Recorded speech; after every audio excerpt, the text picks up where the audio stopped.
Truthdig's a web magazine, and our mission is to drill beneath the headlines. We provide in-depth coverage of current events and provocative content. All of our speakers tonight write original content for us, and we're proud to have them. All of the authors will be signing their own books in the West Lobby when the event is over with, so I hope you take the opportunity to meet them. I also want to tell you we're extremely proud. Truthdig just won Webby Award.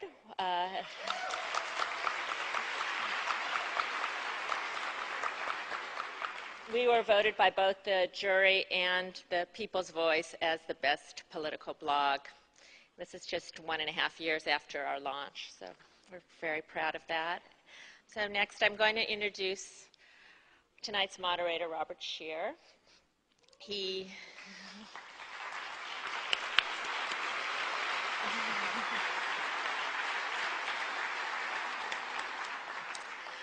Bob is an award-winning journalist. He's a syndicated columnist based at the San Francisco Chronicle. He is featured on KCRW's Right, Left, and Center. The author of 8 acclaimed books, most recently Plain President, My Close Encounters with Nixon, Carter, Bush 1, and Clinton, and How They Did Not Prepare Me for George W. Bush.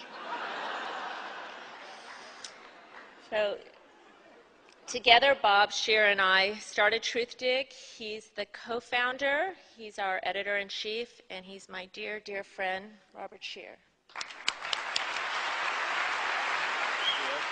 But I just want to begin by saying I can't think of any two ballsier writers in America than these two guys.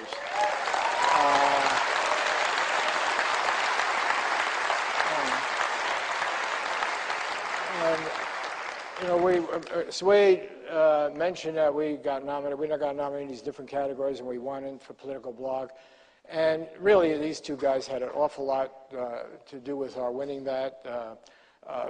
Old friend of mine, Barry Golson, had recommended that we get Sam Harris on the site when we first were beginning. Sam did, I think, 3 or 4 pieces. You did an interview with Blair Golson and so forth. And we've had millions of people come to those pieces, and it's generated a real interesting debate. I'm not going to spend a lot of time introducing each of these people, but everyone here knows that Sam is the author of the bestseller, The End of Faith, Religion, Terror, and the Future of Reasoning, and also A Letter to a Christian Nation, which, when I was rereading it today, realized borrowed heavily from our dig on the Atheist Manifesto. So I take that, yes, and I take that as a flattering thing. He's completing a doctorate in neuroscience. Well, I'm not going to go on. His work appears everywhere. He was the winner of the 2005 Penn Award for nonfiction. His books are being translated all over the world, and he's just become a major force in our country in challenging the religious right and so forth. Sam Harris.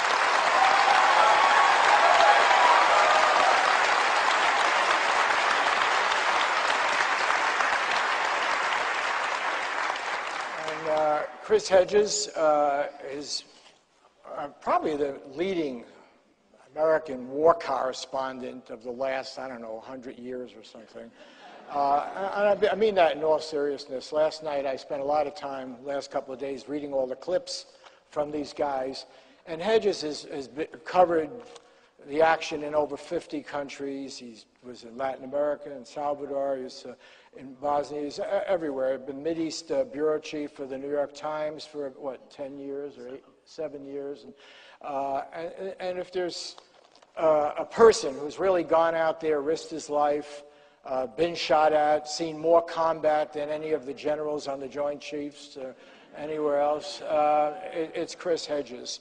And he's an incredibly courageous journalist. I should mention that he's a role model. I read a great, marvelous interview with him in which he talked about his father, I gather Presbyterian minister, and his father was one of those brave souls who supported gay rights, supported the civil rights movement, lost a part of his congregation over it, and Chris said was a great inspiration in his life. He studied at the Harvard Divinity School. He's written a number of very important books. He was a finalist. His book you probably know best, War is a Force That Gives Us Meaning, was a finalist for the National Book Critics Circle Award for Nonfiction. He was part of the 202 team at the New York Times that won a Pulitzer Prize for covering terrorism, and he received the 202 Amnesty International Global Award for Human Rights Journalism. And his most recent book is American Fascist, the Christian Right, and the War on America, which we've kind of been cannibalizing on Truthdig. But tonight you should go buy their books outside and help them out. So we're going to begin with you, Sam Harris, and I'm not going to ring a bell or anything. Just do your spiel, and then he'll do his, and we'll mix it up, take a few questions, and... Great. Well, thank you, Robert. I think I'm bound to offend somebody in this room because we're living in a country where 90% of people claim to believe in a biblical God. I just want to assure you up front that I'm not being deliberately provocative. The point is not to offend you, and it's certainly not the point of my books. I'm just extremely worried about the role that religion is playing in our world. I happen to think faith-based religion is the most divisive and dangerous ideology we have ever concocted. It keeps me awake at night. Now, as someone who has been doing this for a while, ever since September 11th, ever since those 19 guys showed our pious nation just how socially beneficial religious certainty can be, I have argued against the role that religion is playing in our societies. And I've come to see that really there are only three ways of rising to the defense of God. There are not 100 ways of doing this. Either a person argues that a specific religion is true, or he argues that religion in general is useful, and so useful that it may be necessary, or he attacks atheism essentially as another religion, as being dogmatic, intolerant, irrational, or otherwise worthy of contempt. And so I want to separate these three modes of defending religion because any conversation between a believer and a non-believer tends to find one of these ruts. First, let's start with this claim that any one of our religions is true. There are at least two problems with taking this path. The first is they can't all be true. I mean, this is something that Bertrand Russell pointed out 100 years ago. Even if we knew that one of our religions was perfectly true, I mean, even if we knew this was God's multiple choice exam, is it A, Judaism, B, Christianity, C, Islam? Even if we knew one was perfect, given the bewildering profusion of doctrines on offer, and given their mutual incompatibility, every believer should expect damnation purely as a matter of probability. Now it seems to me this should give religious people pause when they espouse their certainties. It never does, but it should. But the deeper problem with arguing for the truth of any religion is that the evidence for our religions is either non-existent or terrible. And this subsumes all claims about the existence of a personal God, the divine origin of certain books, the virgin birth of certain people, the veracity of ancient miracles. I mean, take Christianity as an example. Christianity is founded on the claim that the gospel account of the miracles of Jesus is true. There are certain Christians that may want to hedge their bet here, but most Christians, most of the time, take some complement of these miracles as true, and most important seems to be the resurrection. Now, the problem with this is that the only thing that testifies to these miracles ever having occurred is the gospel. There's no extra-biblical description of these events. Everyone agrees that the Gospels were written decades after the events they report, the earliest Gospels. The problem is that even if the evidence were much better than that, even if we had hundreds of contemporaneous eyewitness accounts of these miracles, that would still not be good enough evidence to cash out the claims of Christianity. Why not? Well, the problem is that in the 21st century, reports of miracles are still quite common. I have met literally hundreds of Western-educated men and women who think that their favorite Hindu or Buddhist guru has magic powers. I mean, these are the reports of miracles are quite current. There are Hindu yogis and mystics who reportedly walk on water and raise the dead and fly without the aid of technology and read minds and divine the future. You take someone like Satya Sai Baba, the South Indian guru. All of these miracles are attributed to him. He even claims to have been born of a virgin, which incidentally is not such a rare claim in the history of religion or in history generally. Genghis Khan was supposedly born of a virgin. Alexander the Great was born of a virgin. Maybe parthenogenesis does not guarantee that you're going to turn the other cheek, apparently.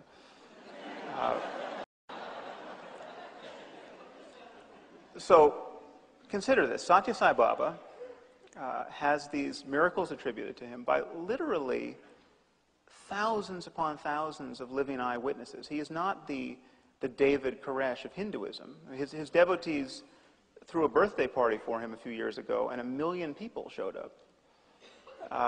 There are millions of people who believe he is a living God. Now, so consider, as though for the first time, the foundational claim of Christianity. The claim is that miracle stories of a sort that surround a person like Satya Sai Baba today, and which are compelling to no one apart from his devotees, suddenly become especially credible if you place them in the pre-scientific religious context of the first century Roman Empire, decades after their supposed occurrence. So Satya Sai Baba's miracles don't even merit an hour on the Discovery Channel. And yet, place these miracles in an ancient text, and half the people on this earth think it a legitimate project to organize their lives around them. Does anyone else see a problem with that? All right, so let's leave aside questions of religion's truth. The second way of arguing in defense of God is to say that religion is useful, and so useful that it may be necessary. And the most common way of arguing for its usefulness is to say that it makes people moral, it consoles them, it gives their lives meaning. There are several problems with this line of argument. The first is, as a defense of God's existence, it is a total non sequitur. I mean, the usefulness of religion does not give you the slightest reason to believe that God actually exists. Every religion could function like a placebo. It could be totally barren of real content and yet extremely useful in certain circumstances. Let's say that the cosmologists and the physicists came forward and said, sorry for the misunderstanding. It turns out there is a God, and he does have a plan for you. Let's say that happened. The fact that this idea would be consoling wouldn't provide an additional reason to believe it. I mean, if we have conquered any ground at all in the career of our rationality, it's on this distinction that there is a world of difference between wanting to believe something and having good reasons for believing it. And this is why we have phrases like wishful thinking and experimenter bias. This is why scientists do double-blind controlled studies whenever they can and submit their data for peer review. So that's the crucial piece. When you hear someone arguing for the link between morality and religion, or the fact that it gives people meaning in their lives, this is an argument about the usefulness, and this is not an argument for the plausibility of any specific religious doctrine. The other problem with arguing for the usefulness of religion is that the dangers of religion are testified to now on a daily basis by bomb blasts. I mean, how useful is it that millions of Muslims in this world believe in the metaphysics of martyrdom?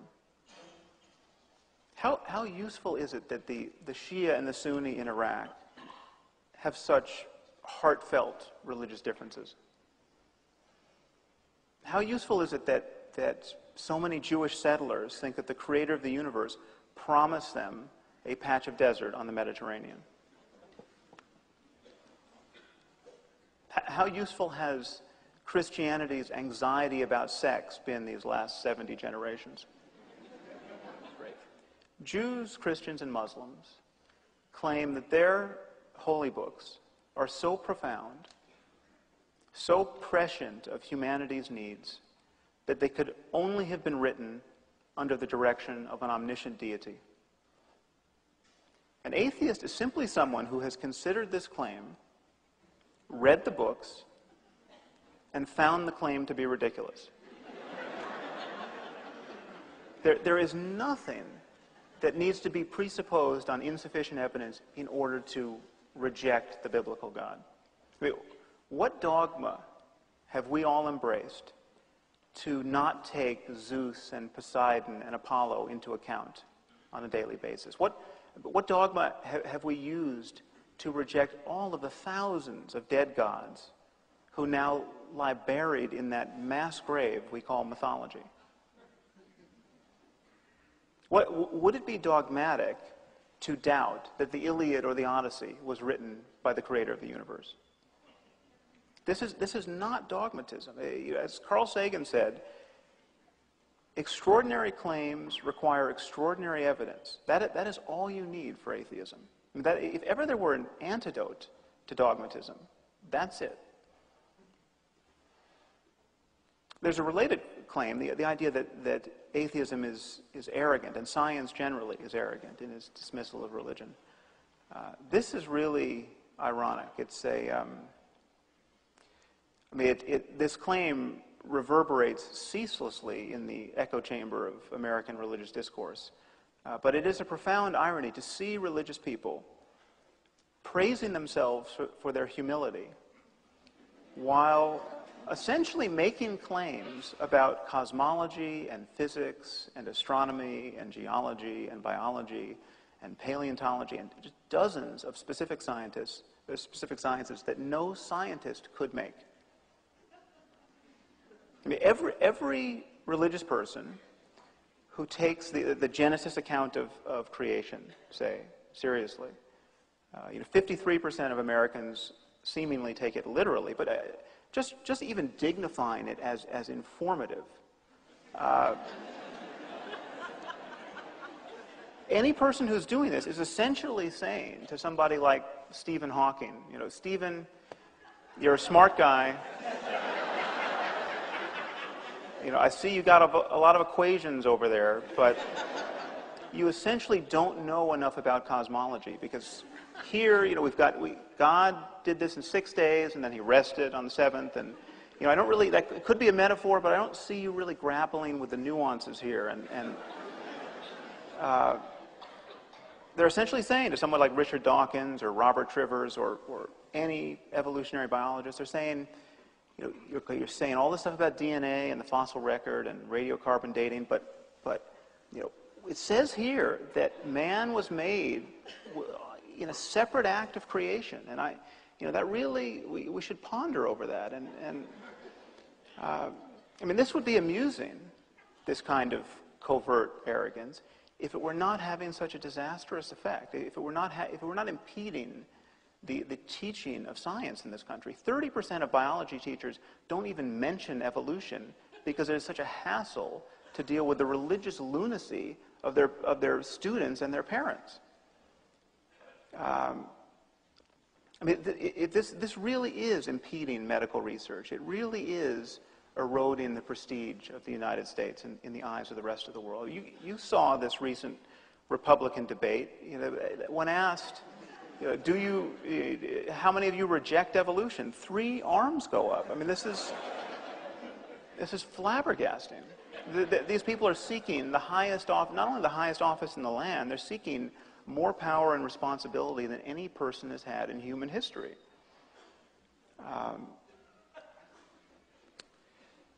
So to wrap up, let me just say that none of what I've just said should be construed as a denial of the importance of ethics in our lives, or even the importance of spiritual experience. You can be someone who's deeply committed to transforming your moment-to-moment perception of the world and use techniques like meditation and fasting, and you can go into a cave for a year and be a mystic if you want to. None of that requires presupposing anything on insufficient evidence. And none of that requires that we lie to ourselves or to our children about our state of knowledge about the world. And the problem I have with religion, both at every point on the spectrum, from moderate to extreme, is that it stands as a permanent denial of the possibility of developing a truly rational, modern, open-ended discussion about the nature of our subjectivity, about the possibility of ethics and spirituality truly in conformity with our rationality as it exists now. Every religious person, every person who's committed to still being a Christian or a Jew or a Buddhist is essentially giving tacit endorsement to the religious divisions in our world and essentially saying that we need some measure of mythology, we need some measure of fairy tale, we need to pretend on some occasions that we know things we do not know. And it's simply untrue. So I think that's probably enough to get us started. Thank you. I'm going to go up there at the podium. Can you do that?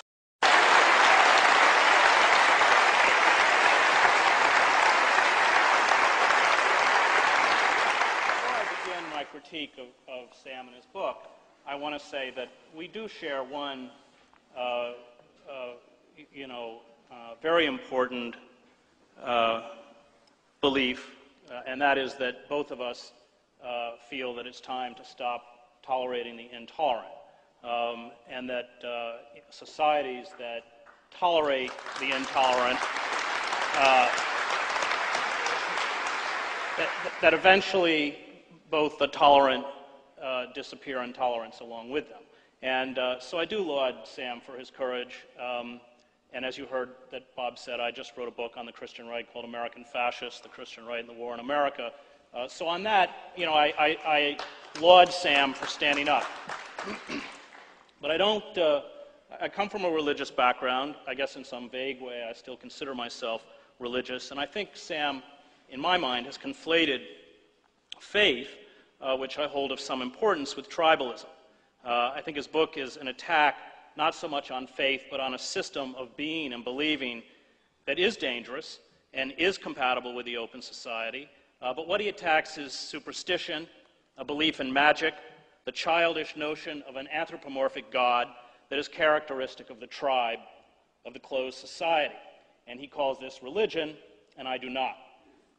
I think what Sam, in my mind, fails to grasp is not simply the meaning of faith, something that I'll address a little later on, but the supreme importance of the monotheistic traditions in creating the concept of the individual. This individualism, the belief that we can exist as distinct beings from the tribe or the crowd, and that we are called on as individuals to make moral decisions that at times defy the clamor of the tribe or the nation, is a gift of the Abrahamic faiths. This sense of individual responsibility is coupled with the constant injunctions in Islam, Judaism, and Christianity for a deep altruism, and this laid the foundations for the open society. This individualism is the central doctrine and most important contribution of monotheism. We are enjoined, after all, to love our neighbor, not our tribe. This empowerment of individual conscience is the starting point of the great ethical systems of our civilization. The prophets, and here I would include Jesus, helped institutionalize dissent and criticism. They initiated the separation of powers. They reminded us that culture and society was not the sole prerogative of the powerful, that freedom And indeed, the religious life required us to often oppose and defy those in authority. God, as Sam points out, is a human concept. God is the name we give to our belief that life has meaning, one that transcends the world's chaos, randomness, and cruelty. To me, to argue about whether God exists or does not exist is futile. The question is not whether God exists. The question is whether we concern ourselves with or are utterly indifferent to the sanctity and ultimate transcendence of human existence. God is that mysterious force, and you can give it many names, as many religions do, which works upon us and through us to seek and achieve truth, beauty, and goodness. And God is perhaps best understood, to steal a line from Tillich, as our ultimate concern, that in which we should place our highest hopes, confidence, and trust. In Exodus, God says by way of identification, I am that I am. And this is probably more accurately translated, I will be what I will be. I think God is better understood as a verb rather than a noun. God is not an asserted existence, but a process accomplishing itself, and God is inescapable.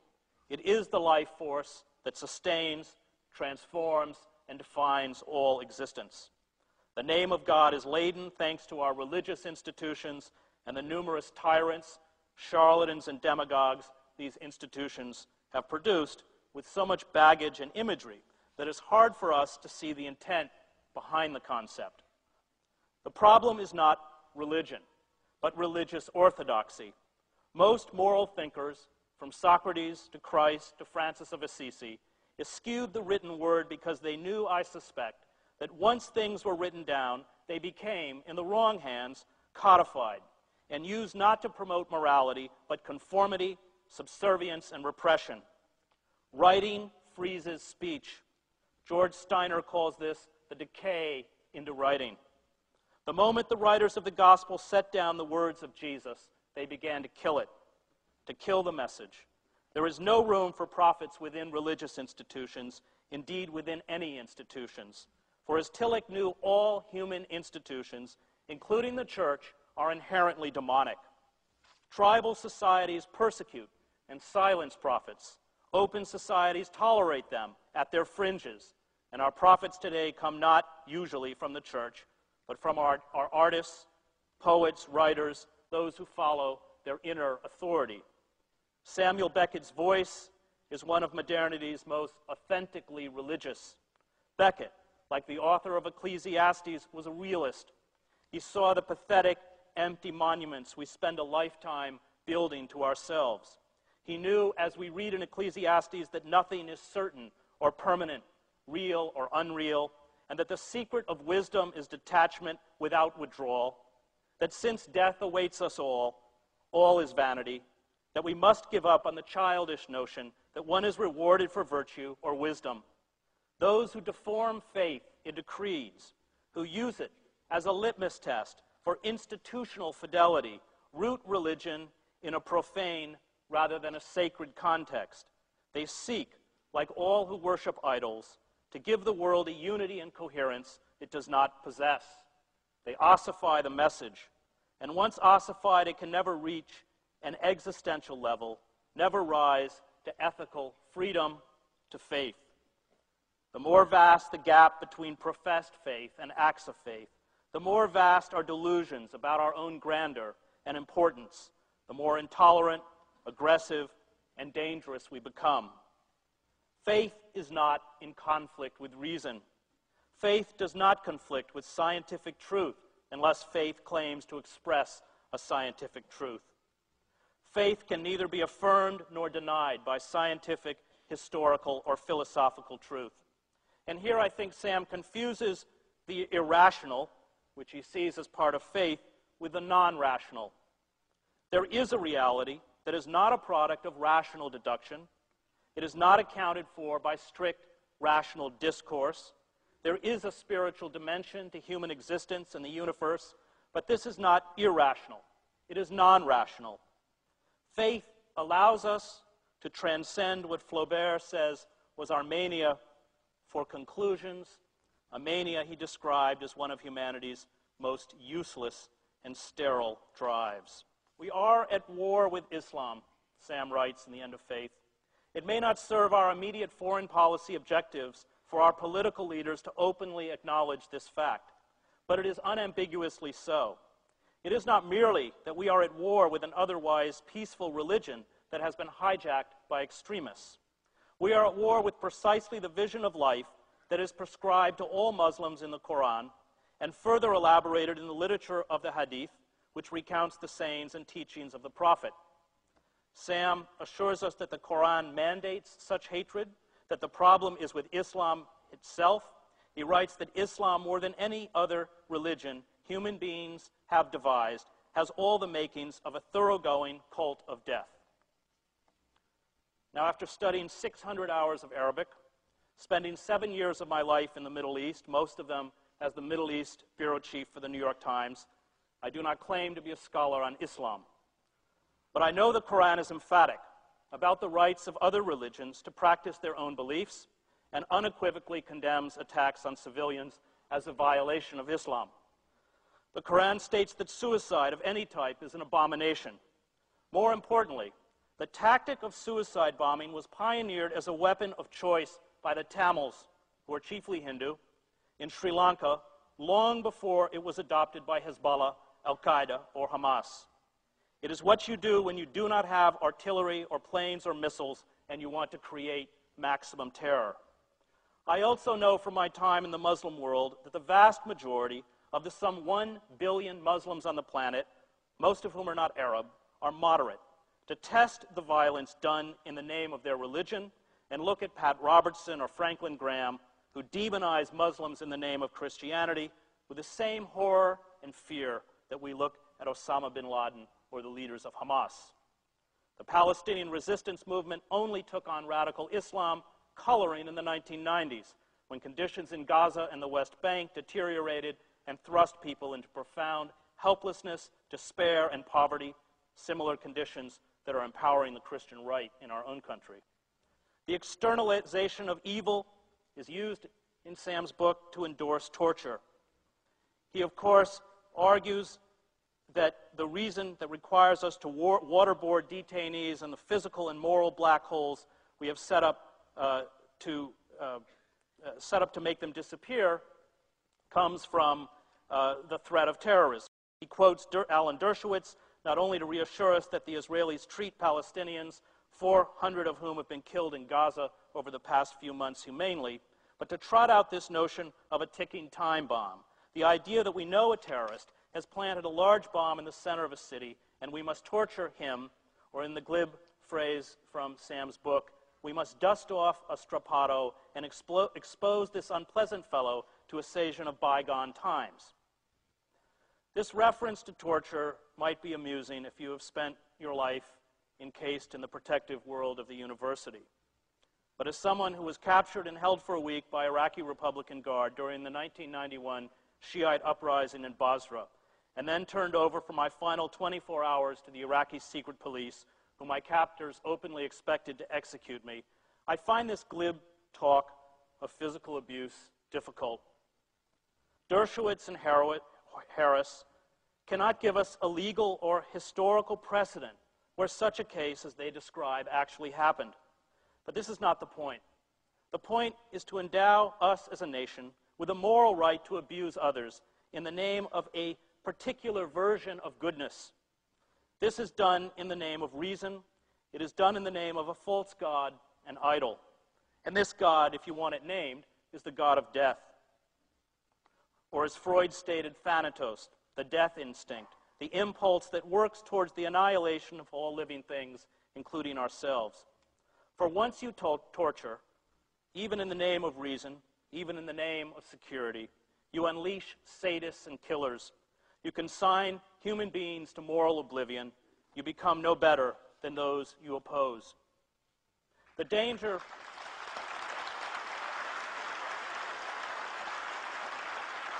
The point of religion, authentic religion, is not that in the end it is about us. It is about the other, about the stranger lying beaten and robbed on the side of the road, about the poor, the outcasts, the marginalized, the sick, the destitute, about those who are being abused and beaten in cells in Guantanamo and a host of other secret locations, about what we as a society do to gays and lesbians, what we do to the 47 million Americans without health insurance, the illegal immigrants who live among us without rights or protection. Their suffering is as invisible as the suffering of the mentally ill we have relegated to heating grates or prison cells. It is about them. We have forgotten who we were meant to be, who we were created to be, because we have forgotten that we find God not in ourselves, finally, but in our care for our neighbor, in the stranger, including those outside the nation and the faith. The religious life is not designed to make you happy or safe or content. It is not designed to make you whole or complete, to free you from anxieties and fear. It is designed to save you from yourself, to make possible human community, to understand that the greatest force in life is not power or reason, but love. As Niebuhr wrote, "Nothing worth doing is completed in our lifetime. Therefore, we are saved by hope. Nothing true or beautiful or good makes complete sense in any immediate context of history. Therefore, we are saved by faith. Nothing we do, however virtuous, can be accomplished alone. Therefore, we are saved by love. No virtuous act is quite as virtuous from the standpoint of our friend or foe as from our own. Therefore, we are saved by the final form of love, which is forgiveness." Thank you. I think you guys stated it. I just want to ask a couple of questions, and because we're going to run out of time. But on the second half of your remarks, I think we could have a discussion about, and we should, how do we perceive the Muslim religion and so forth. So sure, leave that. On the first part, though, I think you avoided the argument of his work because he makes the point that this fundamentalist religion, which you attack, the Christian right and so forth, actually is a more honest position than what you call the liberal theology. At least they believe in revealed truths. They make a claim that there is a God that they invoke, that there are documents that you can refer to. And the religion that you refer to here is one that an atheist can accept quite readily. It's a God of great mystery, interest. I'm not putting it down, but I was probably the only one in this room who actually met and interviewed Bertrand Russell. I know some of you regard. You would consider him, in that respect, a highly religious person, a man who cared a great deal about preventing nuclear war, about freedom in the world, and so forth. So he would be your ideal religious person. But the reason I say it begs the argument is that Sam, in his writing, says that we live in a different world where religion, in fact, is believed in a literal sense, that this is supposed to be revealed truth, and that he has these statistics. I forget the statistics, but 80% believe the earth is only 6,000 years old, and they believe that homosexuals are criminals or should be stoned because it is written somewhere, along with you shouldn't eat shellfish, although that part is forgotten. And it seems to me, and I'm not going for laughs here, it seems to me what Sam has pinpointed is what is actually the religious experience of most Americans. And as he points out in his book, it's not the religious experience of most Europeans, and in fact many different peoples in the world, but in this country, and that's why we call this religion, politics, and the end of the world, the people who actually are president, right? We're talking about some marginal fringe movements. Our politics are controlled by people who believe what those three Republican candidates believe. And they believe, and then you invoke Jesus. Let me put it this question point is. Yet you told me, and I don't mean to put you on the spot, but I asked you, do we really know whether Jesus even existed? Do we know whether any of the thoughts attributed to Jesus have any basis? And you were quite clear that we don't. We don't. So what is the value of invoking Jesus when we have no idea if he ever existed or if any of the ideas attributed to him were ever connected with this person who might not have existed? Well, why is it relevant? First of all, I think that what Sam attacks is tribalism. It is that reveals spiritual truth, which is part of tribal society, which can't be deviated. Religion often lends itself to tribal society, but anything within a closed society or a tribal society is colored by that belief, whether it's the system of government, the patriarchal nature of the family. I mean, and when we look at the radical Christian right in this movement, I, in fact, think it has no religious legitimacy at all. I look at it as a mass movement, and probably the most dangerous mass movement in American history. It is fused. What it's done is fused Christian language and Christian iconography with the language and iconography of American nationalism. I saw the same thing in the Balkans, and that's a toxic and powerful mix. But really, in biblical terms, it is a form of idolatry. Now, the problem with the Bible is, you know, to quote Niebuhr again, religion is a good thing for good people and a bad thing for bad people. You can find anything you want in the Bible, including, you know, it's a document written by over hundreds of years by writers with varying agendas, some of which are morally indefensible. And yet, nevertheless, the ethics that were promoted by in various books in the Bible, the concept of the individual, the concept of the prophets like Amos about justice. I mean, the value of religion for me is that it is the beginning of ethical systems. It's our first struggling with ethics. And the notion that somehow religion itself is defined to those narrow, tribalistic, chauvinistic elements, not that they don't wrap themselves in the name of it, I just think is unfair. I mean, you can read the book of Ecclesiastes, and it could have been written by Becket. I mean, and that's also in the Bible. It seems to me that you don't think that beliefs really have consequences. I mean, to attribute this to institutions as opposed to what people think seems to me to completely miss the way people behave in this world, why they behave the way they do, why they have the emotional reactions they have, why they perpetrate violence when they do and why they don't. And all I'm arguing for is that beliefs have consequences, and beliefs, religious beliefs, should be subjected to the same kinds of conversational pressures that we subject all other beliefs to, and that this taboo that gives beliefs in the name of God a free ride in our discourse has to be lifted. And so, I mean, you mentioned the second commandment at one point, the commandment against graven images. You know, that commandment was responsible for the Muslim cartoon controversy. I mean, where did Muslims get it into their heads that you could not draw a picture of Muhammad? It is their endorsement of the second commandment. I can assure you that if the Quran said, by all means, caricature the prophet to the best of your ability, for this pleases the Lord,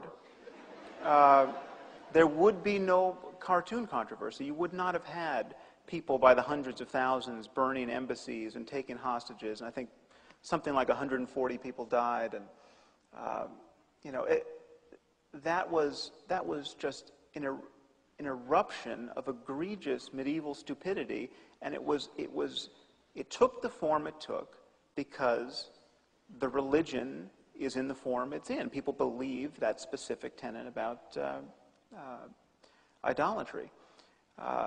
Can I just challenge you on that? Because sure. It's clearly laid out in writing that somehow it's the religion that drives the insanity rather than other factors, and you're quite disparaging of those of us who argue that the religion is grafted on because you dismiss the imperialist argument and the hunt for oil and so forth.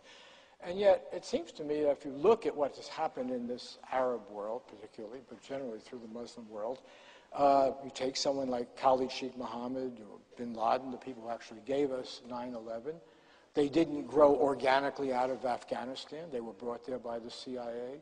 They didn't represent a major religious current anywhere. If you look at the Muslim Brotherhood coming out of Egypt, they were opposed to Nasser. You look at Hamas in the West Bank, they were opposed to the PLO, which was essentially a secular movement.